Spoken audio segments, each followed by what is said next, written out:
Mga master, okay lang bang? Huwag niyong skip ang mga ads sa aking mga video kung okay lang mga master. Salamat sa solid na suporta po. Yon, what's up mga masters? Nandito na naman tayo sa panibagong araw, panibagong kabanata na naman ang pagsasama-samahan natin ngayon guys.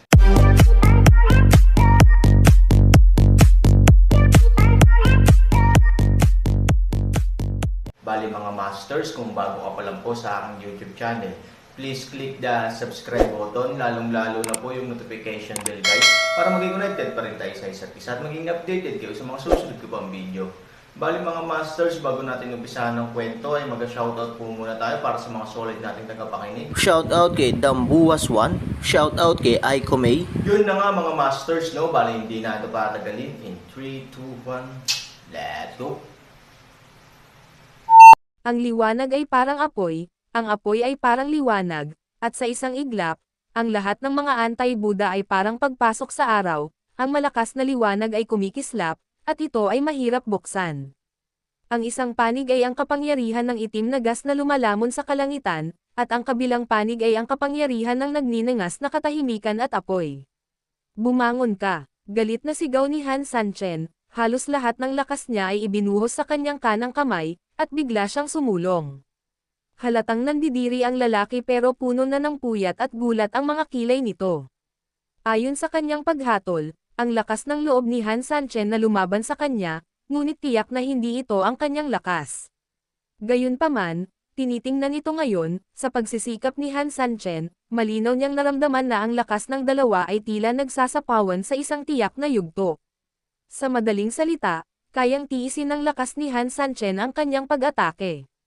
Paano kaya yon? Ang lakas ng dalawa ay dapat pareho sa kanilang klase, ang pagkakaiba ay libo-libong milya. Paano nila ito nagawa ni Han Sanchen? Hindi niya maintindihan, hindi niya maintindihan.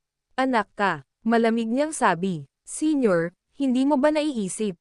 Tumawa ng mahina si Han Sanchen. Nasa kanya ang lahat ng uri ng pagpapala, at ang kanyang katawan ay may kapangyarihan ng kaguluhan. Kung siya ay nakikipagkompetensya ng puro mula sa kanyang panloob na lakas, si Han Sanchen ay maaaring mas mababa sa kanya, ngunit kung siya ay mas mababa kung gaano siya, Han Sanchen ay talagang hindi iniisip na ito ay magiging mas malala pa. Medyo hindi inaasahan talaga. Ngumisi siya, gayunpaman, bata, wala itong ibig sabihin. Nang bumagsak ang mga salita, bigla siyang nagpuwersa, at sa isang iglap, isang malakas na itim na chi ang pinakawalan mula sa kanyang katawan. Nakangiti pa rin si Han Sanchen saglit, ngunit sa sumunod na segundo ay hindi niya napigil ang sumimangot. Naramdaman na lang niya na ang di mapapantayang puwersa ng kabilang partido ay dumidiin sa kanya na parang bundok na bumabagsak ng ilang sandali.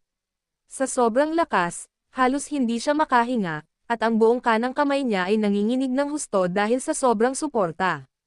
Malakas, sobrang lakas. Sa oras na ito, maaaring naramdaman ni Han Sanchen sa unang pagkakataon sa kanyang buhay kung anong uri ng psikolohiya ang ganap na kalamangan laban sa kanya. Anak, ito ay hindi sapat. Malamig siyang tumawa. Sinong nagsabing hindi ko kaya?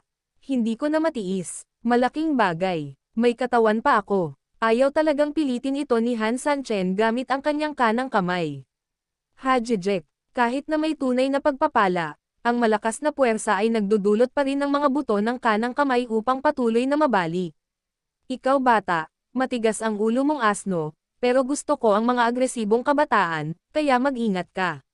Sa sandaling bumagsak ang mga salita, bago nagkaroon ng anumang reaksyon si Han Sanchen, isang mas malakas na puwersa ang biglang sumalakay. Sa pamamagitan ng isang pop, ang kanang buto ng kanang kamay ni Han Sanchen ay direktang nabasag, at ang katawan ng lalaki ay biglang inatake si Han Sanchen. Sa pagkakataong ito, ang kamay mo ang nabali, ngunit sa susunod, hindi ka na magkakaroon ng gayong swerte.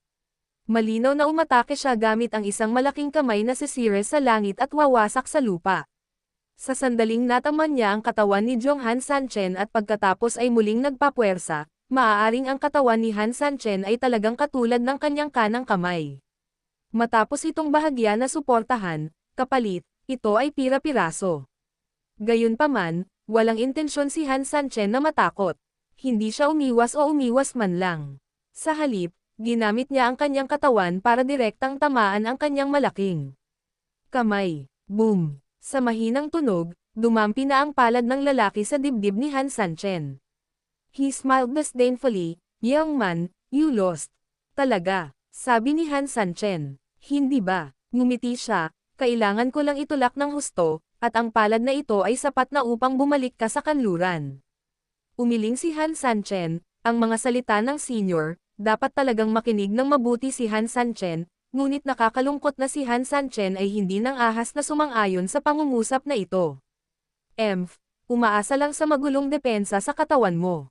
Siya ay ngumiti ng mapang-asar, "Para sa mga ordinaryong tao, ang mga bagay na ito na tulad mo ay talagang isang pervert sa mga pervert, at naniniwala din ako na sa mundo ng bafang, maraming tao ang lumalaban sa iyo.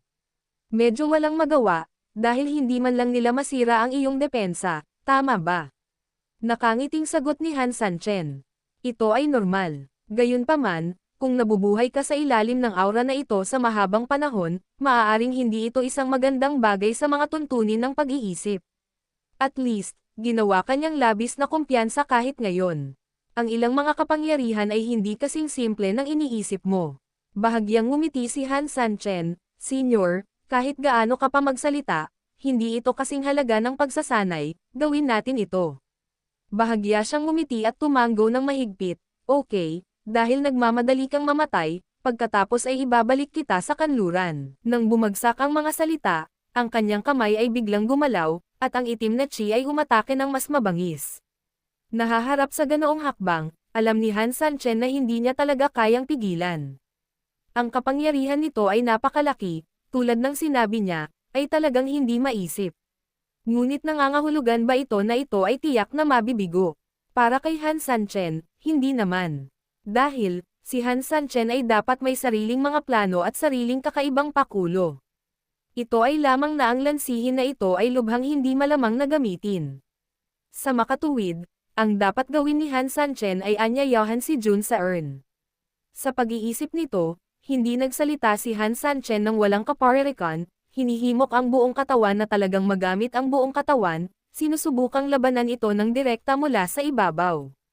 Gayunpaman, nang magkaharap ang dalawang panig sa isa't isa at nakita na malapit ng matalo si Han Sanchen, isang nakakatakot na ngiti ang lumitaw sa sulok ng bibig ni Han Sanchen. "Mabahong bata, anong ginagawa mo?" Nang makita ang hitsura ni Han Sanchen, halatang medyo nabigla ang lalaki. Malinaw, naramdaman niya na pinaplano ni Han Sanchen na isakripisyo ang kanyang sarili. Ano ang ibig sabihin nito? Marahan na ngumiti si Han Sanchen, "Nakalaro ko na ang senior, paano ko ito magagawa kung hindi ako maglalaro ng mas malaki?" "Anong ibig mong sabihin?" Nagtaka siya. Sinabi ni Han Sanchen, "Hindi ko akalain na kaya kong panindigan ang iyong pag-atake sa depensa, kaya hindi ko binalak na atakihin ka ng ganito sa simula pa lang. Pero palagi mo akong pinaglalaroan." Lalo siyang naguluhan sa sinasabi ni Han Sanchen. "Kung hindi ganito, paano ako lalapit sa iyo, senior sa kakayahan ko?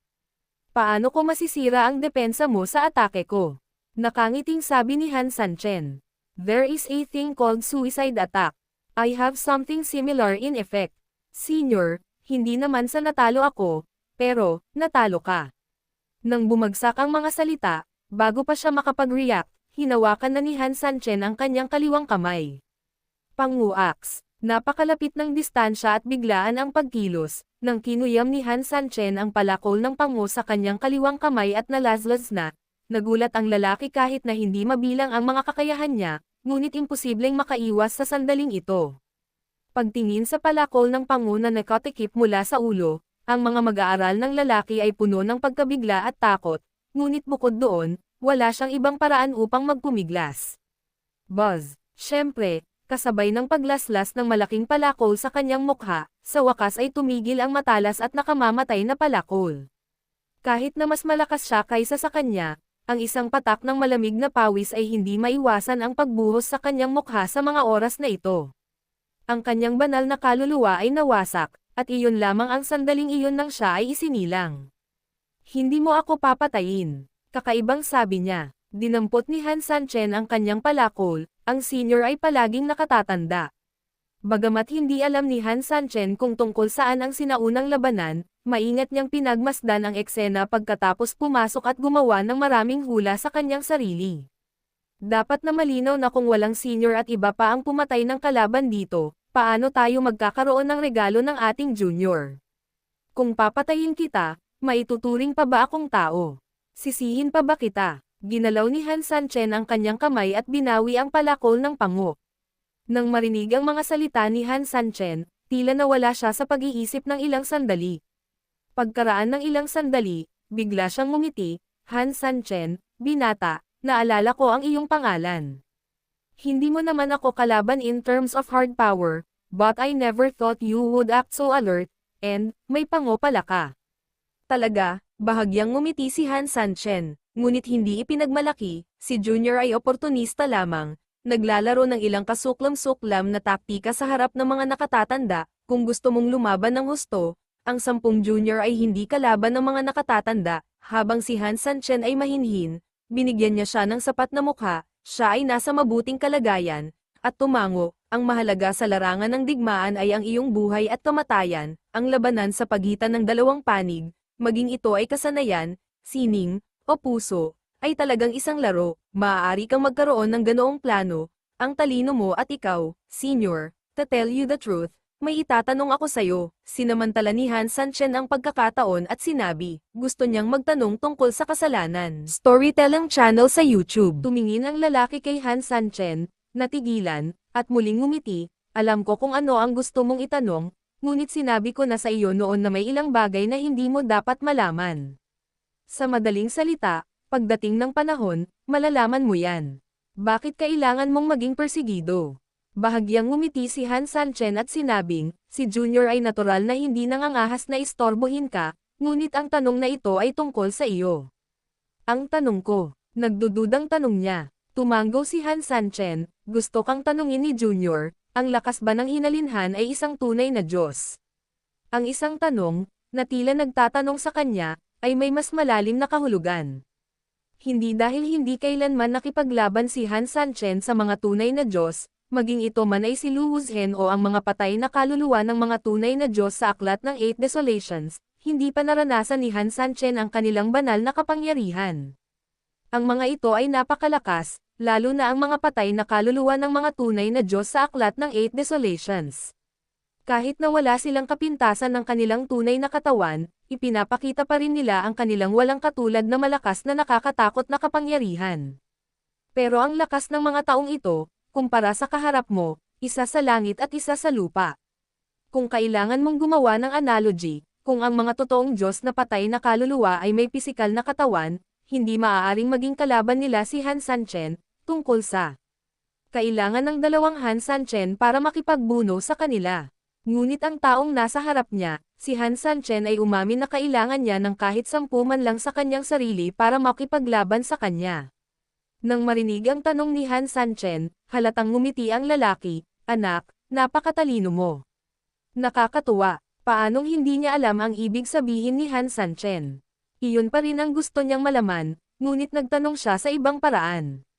Gayunpaman, batay sa ilang mga patakaran, naniniwala siya na ang sagot na ito ay hindi masira, hindi ako isang tunay na Diyos. Ngumiti si Han Sanchen. Sa kanyang sagot, ang ilan sa mga pagdududa sa kanyang puso ay maaaring malutas. Ang katotohanan ay may mga pagkakamali sa mundong ito sa ilang kadahilanan. Sa mundong ito, ang pinakamataas na posisyon ay ang tunay na Diyos, ngunit hindi siya ang tunay na Diyos, kaya may isa pang paliwanag. Noong unang panahon, bago ang tunay na Diyos ang namuno sa mundo, dapat may isa pang sinaunang mundo. Noong panahong iyon, mayroong lahat ng uri ng mga dakilang Diyos at lahat ng uri ng kakaibang mga hayop, ngunit sa ilang kadahilanan, ang mundong iyon ay nawasak. Ang Bafang World ay muling nagsimula ng isang bagong panahon, at nagsimula na rin itong pamunuan ng 3 tunay na Diyos sa isang tatsulok na paraan. Naiintindihan naman ni Junior, walang ibang problema si Junior. Sabi ni Han Sanchen. Bahagyang ngumiti siya, Han Sanchen, may isa ka pang tanong. Isang mapait na ngiti ang ibinigay ni Han Sanchen, mukhang malinaw na nakikita ng senior ang junior na ito. Dahil nanalo ka sa larong ito, ayon sa aming taya, maaari kang pumunta at umalis ng malaya. Pagkatapos, Ayon sa layunin ng iyong pagdating, maaari kitang bigyan ng kaunting kalituhan. Gusto mong bumalik ang iyong katawan sa orihinal na hitsura, tulad ng ikaw ngayon, tama. Si Han Sanchen ay tumanggo ng hindi may kakaila, ang junior na ito ay nanganganib sa kamatayan sa pagkakataong ito, kung ano mismo ang gusto niyang gawin. Bilang isang lalaki, kung hindi mo mapoprotektahan ang iyong pamilya kapag malaki ka, at hindi mo mapoprotektahan ang iyong mga kaibigan kapag bata ka pa, paano ka makakatayo sa mundo? Ang mga bagay sa mundo ay kadalasang may kani-kanyang Panginoon. Hindi bale, okay lang na sabihin sa iyo, sa bilog na ito, may isang tao na makakatulong sa iyo na maibalik ang iyong katawan sa orihinal nitong hitsura sa isang iglap, at mayroon ding isang hindi inaasahang kagalakan. Senior, anong pinagsasabi mo? May ilang mga bagay na maaari mong maranasan ng mag-isa ay mas kapana-panabik kaysa sa sinasabi ng iba sa iyo. Ngumiti siya, gayunpaman, ang taong iyon sa lugar na iyon ay wala sa saklaw ng iyong pangako. Ibig sabihin, ayon sa iyong bet na tipan, maaari kitang panatilihing malaya at ligtas sa bilog, ngunit kung pupunta ka sa lugar na iyon upang hanapin ang taong iyon, kung gayon ang buhay at kamatayan ay wala sa tipan sa pagsusugal. Nang marinig ito, sumimangot si Han Sanchen, ang taong iyon. Kung ako ay isang Buddha, kung gayon siya ay isang demonyo. Mahina niyang sinabi, at saka, ang kanyang cultivation ay hindi mas mababa sa akin, kaya. Nang marinig ito, hindi napigilan ni Han Sanchen na huminga ng malalim. Kung ito ay katulad ng taong nasa harap niya, ito ay halos nakamamatay kay Han Sanchen. Hindi mo naman pwedeng hilingin sa taong iyon na makipagsugal sa iyo, hindi ba? Bukod dito, ang iba't ibang tao ay may iba't ibang kalikasan ng tao, iba't ibang pamamaraan, at kahit na iba't ibang mga ehersisyo. Halos mahirap idagdag sa kasalukuyang sitwasyon. Sa pagtingin sa nahihiyang hitsura ni Han Sanchen, bigla siyang ngumiti ng mahina, hindi naman kailangang ganito, hindi ba? Biglang nagangat ng ulo si Han Sanchen at nagtatakang tumingin sa kanya. Yun na nga mga masters, no? Bali panibagong kabanata na naman yung natapos natin ngayong gabi. Muli, maraming salamat po talaga sa walang sawang suporta po sa aking YouTube channel na talagang inaabangan nyo po ang bawat upload ko po. Bali mga masters, magkita-kita ulit po tayo bukas ng gabi at ngayon po ay magpapaalam po muna tayo. Bali mga masters, bye-bye!